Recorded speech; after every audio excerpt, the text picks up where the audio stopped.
ராஜலக்ஷ்மி சிவசங்கரன். தொடர்ந்து நாம சக்தி பீடங்கள் பார்த்துட்டு இருக்கோம் இல்லையா? 2வது சக்தி பீடம் ஐயா பேசி கொடுத்துட்டாங்க. ஆனா அதுக்கு முன்னாடி இங்க சக்தி பீடத்தை பத்தி பேசுறதா இருக்கட்டும், வாராகி மாலையா இருக்கட்டும், மயிலாடுதுறை ராகவன் ஐயா பேசக்கூடிய ஒவ்வொரு விஷயங்களும் நான் எப்படி பார்க்குறேன் அப்படின்னா, எனக்கு அம்பாள் ஒரு குருவை, ஒரு வாத்தியாரை அனுப்பிச்சு நான் யார் தெரியுமா அப்படின்னு எனக்கு சொல்கிற மாதிரியான உணர்வை தான் ஒவ்வொரு தடவையும் அவர் பேசும்போது நான் உணர்றேன். அந்த அளவுக்கு ரொம்ப அழகா நெகிழ்ச்சியாக போயிட்டுருக்கு. காமாக்கியா மட்டுமே அத்தனை தடவை கேட்டுட்டேன். நம்ம சண்டியாகம் எல்லாம் நல்லபடியாக முடிச்சுட்டு அந்த அங்காளம்மன் ஞாபகமாகவே இருக்கு. அம்பாலில் நாமம் வேணா வேறையா இருக்கலாம், ஆனால் எல்லாருமே ஒன்று தான் அப்படிங்கிறத அந்த குறிக்கோளோட ஐயா பேசுறத கேட்க ரொம்ப ஆனந்தமாக இருக்கு. 2வது சக்தி பீடம் ஐயா பேசுகிறேன் அப்படின்னு சொன்னப்போ ரொம்ப ஆர்வமாக எல்லாரும் உட்காந்தோம். சுர்முகி வந்திருந்தாங்க. ஏன்னா அவரை பேசும்போதே நான் நேர்லேயே கேட்கணுமா, நீங்கள் சொல்லுங்களேன், அவர் எப்போ வர்றாருன்னு சொல்லுங்கள், நானும் வந்துடுறேம்மான்னு சொல்லியிருந்தாங்க. ஸோ சுர்முகி, அவங்களுடைய பையன், இப்படி என் பொண்ணு ஆனந்தி எல்லாரும் உட்காந்து கேட்டோம். கேட்கும்போது என்ன ஒரு ஆச்சரியம் அப்படின்னா, இந்த அங்காளம்மன் ஞாபகமாகவே இருக்கு. ஏன் எல்லாருக்குள்ளேயும் அந்த கொஸ்டின் இருக்கும், விளக்கு கிடைக்கும் சேந்தமங்கலம் அங்காளம்மன் கோவிலுக்கும் என்ன சம்பந்தம் அப்படின்னு ஒரு கொஸ்டின் இருக்கும். அந்த கேள்வி எனக்குள்ளேயுமே இருக்கு. நான் எங்கே பிறந்தேன், எங்கே வளர்ந்தேன், ஏன் அந்த கோவிலுக்கு போகிறேன், ஏன் அங்கே போகணும்னு மனசு துடிக்குது, அங்கே போனால் எந்திரிச்சே வர மனசு இல்லாமல் உட்காந்துருக்கோம் அப்படின்ற கேள்வி எனக்குள்ளேயே உண்டு.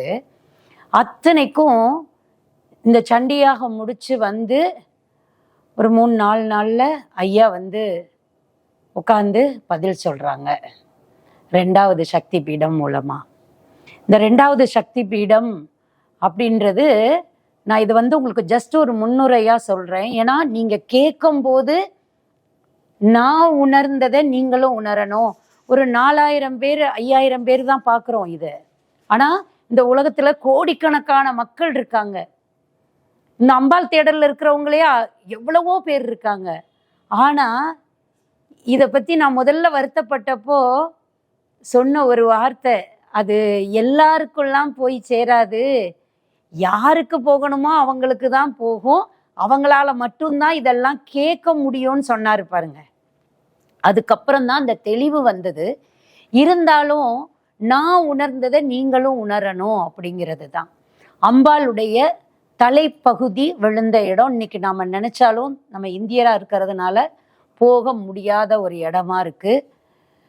பாகிஸ்தானில் இருக்கக்கூடிய ஹிங்லாஜ் அம்மன் அப்படின்ற ஹிங்லாஜ் பரமேஸ்வரி, இதுதான் அவர் 2வது சக்தி பீடமாக பேசினது. இந்த 2வது சக்தி பீடம் பற்றி பேசும்போது எப்படி சிவபெருமான நம்ம போய் பனிமலையில் நம்ம கைலாயத்தில் போய் பார்க்க போகிறதுக்கு குளிரில் எவ்வளவு கஷ்டப்பட்டு போவோமோ, அது மாதிரி மணல் மலை இருக்கக்கூடிய, அதாவது பாலைவன மணல் மலை இருக்கக்கூடிய இடத்துல போய் பார்க்கணுமா. இதை பற்றி அவர் சொன்னப்போ எனக்கு ஆசை, இவர் பேச பேச ஒவ்வொரு பீடத்துக்கா போயிடணும்னு ஒரு ஆசை இருக்கு. ஆனால் இந்த இடத்துக்கு நம்ம போக முடியாதுன்னு சொல்லிட்டே பேசுகிறாரே அப்படின்ற ஒரு ஏக்கம் இருந்தது. அதுக்கப்புறம் அவர் நம்ம ஊரில் அந்த கோவில் எங்கே இருக்குது அப்படின்னு எல்லாம் சொன்னார்.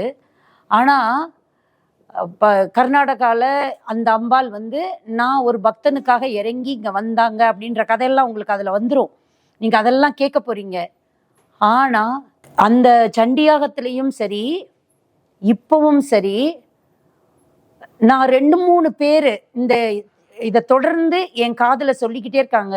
சண்டியாகத்துக்கு வரும்போது JSK கோபி அண்ணா சொன்னார், இந்த அங்காள பரமேஸ்வரி யாரு தெரியுமா அப்படின்னு சொல்லிட்டு. அப்போ சமீபத்தில் கண்டபுரம் சாமி காஞ்சிபுரத்துல பேசுறப்போ காஞ்சிபுரத்துல ஒரு விஷயம் சொன்னார். பெரிய ஆச்சரியமா இருந்துச்சு. அது இப்ப நினைச்சா கூட புரியுது. இந்த உலகம் ஃபுல்லாவே ஒரு அம்மன் வழிபட்டு இருக்காங்க. இனம் மொழி பேதம் எல்லாம் தாண்டி இந்த உலகம் ஃபுல்லா ஒரு அம்மன் வழிபட்டுருக்காங்க. அந்த அம்மன் பேர் வந்து இங்கிலாந்து அம்மன். இங்கிலாந்து அம்மன். இந்த அம்மனுக்கு எங்க கோவில் இருக்குன்னு பாத்தீங்கன்னா ரெண்டு இடத்துல கோவில் இருக்கு. ஒரு கோவில் பாகிஸ்தான்ல இருக்கு, ஒரு கோவில் வந்து பாரிஸ்ல இருக்கு. இங்கிலாந்து அம்மன். இந்த இங்கிலாந்து அம்மன் தான் காலப்போக்கில் மருவி எல்லா இடத்துலயும் அங்காள அம்மனா மாறிடுறாங்க. ஒரு பெரிய சான்று கொடுத்தா அந்த இதனால நீங்க எல்லா இடத்துலையும் பாருங்க அங்காளம்மன் கோவில் நிறைய இருக்கும். அங்காளம்மனும் கங்கை அம்மனும் நீங்க தமிழ்நாட்டில் எந்த மூலைக்கு போனாலும், இந்தியாவில் எந்த மூலைக்கு போனாலும் ஒரு கங்கை அம்மன் இருப்பாங்க, ஒரு அங்காளம்மன் இருப்பாங்க. சோ இந்த உலகத்துல இருக்க எல்லா ஜீவராசிகளும் மனித ராசிகளும் அங்காளம்மன் ஒருத்தர் வழிபட்டுருக்காங்க. அந்த அங்காளம்மனோட இயற்பெயர் வந்து இந்தியாத்து அம்மன் இருக்கு. பாகிஸ்தான் கோயில் இப்படியும் இருக்கு.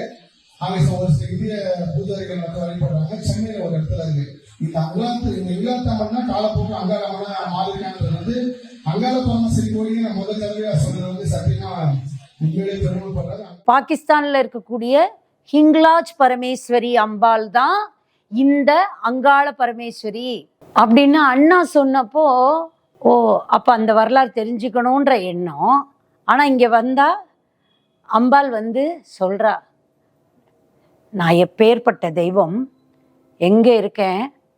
இந்த கலிகாலத்துல நம்ம அவர் சொன்ன ஒரு வார்த்தை, இதை உங்களுக்கு நான் சொல்லணும்னு ஆசைப்படுறேன். நம்ம இப்போ திருப்பதிக்கு லட்சக்கணக்கான பக்தர்கள் தினம் போய் வழிபடுறாங்கன்னு சொல்றோம் இல்லையா. இது வந்து 500 வருஷங்களுக்கு முன்னாடியே உலகத்துல இருக்கிற அத்தனை மக்களும் போக ஆசைப்பட்டு சிரமப்பட்டு போகக்கூடிய இடமா இருந்தது பார்த்தீங்கன்னா இந்த ஹிங்லாஜ் பரமேஸ்வரி அம்பாள் ஆலயம். அவ்வளவு கஷ்டத்தோட நீங்க அந்த வீடியோ முழுசா கேட்டீங்கன்னா தெரியும். அதுவும் அங்காள பரமேஸ்வரியை யாரெல்லாம் குலதெய்வமா வச்சு கும்பிட்டுட்டு இருக்கீங்களோ, அவளே கதின்னு யாரெல்லாம் இருக்கீங்களோ அவங்கெல்லாம் இந்த ஸ்டோரியை வந்து மிஸ் பண்ணிடாதீங்க. இந்த சக்தி பீடத்தோட கதை கேட்டீங்கன்னா எப்பேற்பட்ட தெய்வம் நம்மள மாதிரி ஆட்களுக்காக இறங்கி இன்னைக்கு எத்தனை இடங்கள்ல வியாபிச்சு இருக்கு. நீ அங்க வந்துதான் பார்க்கணும்னு இல்லை, உன் குலதெய்வமா நானே வர்றேன். 500 வருஷத்துக்கு முன்னாடி லட்சக்கணக்கான மக்கள் போன இடமா. இந்த லட்சக்கணக்கான மக்கள்ல ஒரு மூதாதையர், நம்மளுடைய மூதாதையர் ஒருத்தர் இருந்திருந்தா கூட அதுதான் நம்ம குலதெய்வம். அப்படி கஷ்டப்பட்டு போய் பார்த்த ஒரு அம்பாள் இன்னைக்கு நம்ம தென் தமிழகத்திலையும் சரி எல்லா இடங்களையும், இந்த தமிழ்நாடு தென் இந்தியா முழுக்க அம்பாள் நிரம்பி வழிஞ்சிட்டு இருக்கிறா. நம்மளுடைய நலனுக்காக எல்லா இடத்துலையும் அம்பாள் வியாபிச்சிருக்கா. அங்காள பரமேஸ்வரி தான் அந்த அம்பாள் அப்படின்னு சொல்லும் போது, அதுவும் அந்த அம்பாளை சொல்லும் போது சண்டியை பத்தி பேசுறாரு. நம்ம சண்டியாக முடிச்சுட்டு வந்திருக்கிறோம். மனசுக்குள்ள இருந்த அத்தனை கேள்விக்கும் அம்பாள் இங்க உட்கார வச்சு, ஒரு குருவை கூப்பிட்டு வந்து இங்க உட்கார வச்சு பதில் கொடுக்குறா. இது எத்தனை பேருக்கு கிடைச்சிரும் இந்த பாக்கியம். என் கூட பயணப்படுற எனக்கு கிடைக்கிறத உங்களுக்கும் அப்படியே கொடுக்கணும்னு நினைக்கிறேன்.